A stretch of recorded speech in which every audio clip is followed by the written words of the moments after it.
CCI IVAT, face à face gouvernement-député. Le face-à-face gouvernement-Assemblée nationale a débuté ce matin au CCI IVAT. Il s'agit d'une première rencontre entre le gouvernement et les députés après la levée de l'état d'urgence sanitaire lié à la pandémie de Covid-19. Après l'intervention du Premier ministre Tsai Christian, les députés ont commencé leur série de questions. Chaque intervenant avait droit à 3 minutes de parole. La majorité des députés ont procédé à des interpellations et des revendications à l'endroit des membres du gouvernement. Les questions touchant au social ont surtout été évoquées. Les députés se sont focalisés sur la sécheresse, la famine dans le sud, le problème de la Jirama, l'inflation et la gestion des ordures dans les grandes villes.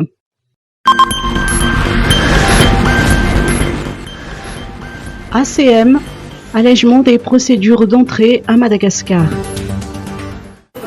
Pour les 5 prochaines semaines, les autorités malgaches allègent les procédures d'entrée à Madagascar. Dans un communiqué publié hier, l'ACM ou Aviation Civile de Madagascar a apporté des précisions. Ainsi, les ressortissants malgaches et les étrangers résidant à Madagascar détenant une carte de résident valide n'ont plus besoin d'autorisation spécifique pour entrer sur le territoire national. Ils auront juste à prendre contact avec une compagnie aérienne desservant Madagascar comme Air Madagascar, Air Austral, Eva Air et Ethiopian Airlines pour une réservation directe. Les passagers qui sont mandatés par des organisations internationales, des organisations non gouvernementales ou encore des ambassades, pour leur part, doivent adresser leur demande d'autorisation auprès du ministère des Affaires étrangères. Quant aux hommes d'affaires, investisseurs et travailleurs titulaires d'une autorisation de travail délivrée par le ministère en charge du travail, leur demande d'autorisation d'entrée à Madagascar doit être adressée au ministère de l'Industrie, du Commerce et de l'Artisanat, ou MICA. Dans le cas d'un regroupement familial, leurs familles doivent aussi déposer une demande d'autorisation auprès du ministère. Les touristes qui souhaitent se rendre directement à Nosubé n'ont pas besoin d'autorisation spéciale. En revanche, ils ne peuvent pas quitter l'île aux parfums pour rejoindre la Grande Terre, contrairement aux Malgaches et aux résidents.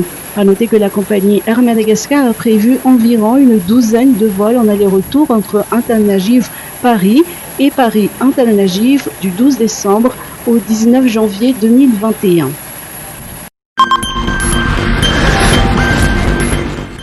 Contrôle routier, 14 véhicules sur 57 inaptes. Le service des opérations et contrôles routiers de la Direction générale de la sécurité routière ou DGSR a effectué des contrôles inopinés hier sur la RN2 et aux alentours de Mahage de 10h à 14h. 57 véhicules ont été contrôlés, dont 14 ont été déclarés inaptes à la circulation. 3 d'entre eux ont été verbalisés pour émission de fumée excessive et 2 pour défaut de réception technique. Les 9 autres cas ont présenté différentes irrégularités, comme un pare-brise cassé, une peinture en mauvais état, des pneus sans antidérapant, une adaptation de réservoir direct. À la veille des fêtes de Noël et de fin d'année, période de la circulation a tendance à s'intensifier. La DGSR rappelle l'importance de la révision technique des véhicules afin de prévenir les accidents. Éclairage public. Jovena soutient la Jirama. Jovena soutient la Jirama dans la mise en œuvre du programme Un jour, une ville, caravane de la lumière, un projet qui vise à éclairer 50 chefs-lieux de district dans toute l'île pour cette année. La signature de convention de partenariat pour la concrétisation de cette action s'est déroulée ce matin dans les locaux de la Jirama à Ambozatov. Jovena va fournir les lampes Cobra d'une valeur de 100 millions d'ariages. Dans son allocution, le directeur général de la Jovena n'a pas manqué de rappeler qu'outre la distribution de produits pétroliers, la société participe aussi à la transition énergétique à Madagascar. Des éclairages publics qui fonctionnent au solaire, parce que ça s'inscrit dans les objectifs de Jovena et du groupe dont Jovena fait partie, qui est le groupe Action. Quels sont ces objectifs ? L'objectif de ces éclairages publics est également de renforcer la lutte contre l'insécurité et d'embellir les villes. Aléas climatiques. Madagascar adhère à l'assurance cyclone tropicale. Chaque année, plusieurs cyclones touchent Madagascar. Pour cette saison cyclonique 2020-2021, 3 à 5 cyclones menacent le pays selon la Direction générale de la météorologie. Outre les pertes en vie humaine, ces cyclones laissent derrière eux de nombreux dégâts matériaux. Afin de renforcer les capacités de réponse, de réparer les dégâts, d'aider les personnes touchées, Madagascar a adhéré à une mutuelle d'assurance dénommée Assurance Cyclone Tropicale. Le secrétaire exécutif de la cellule de prévention et gestion des urgences, CPGU, le général Mamra Zakanev, nous apporte plus d'explications. Que Madagascar a déjà adhéré à la mutuelle d'assurance aux sécheresses depuis l'année dernière et nous avons déjà eu le fruit de cette adhésion car nous avons reçu une somme de 2 millions de dollars pour assurer la réponse d'urgence et aussi l'appui des populations vulnérables dans le sud de Madagascar.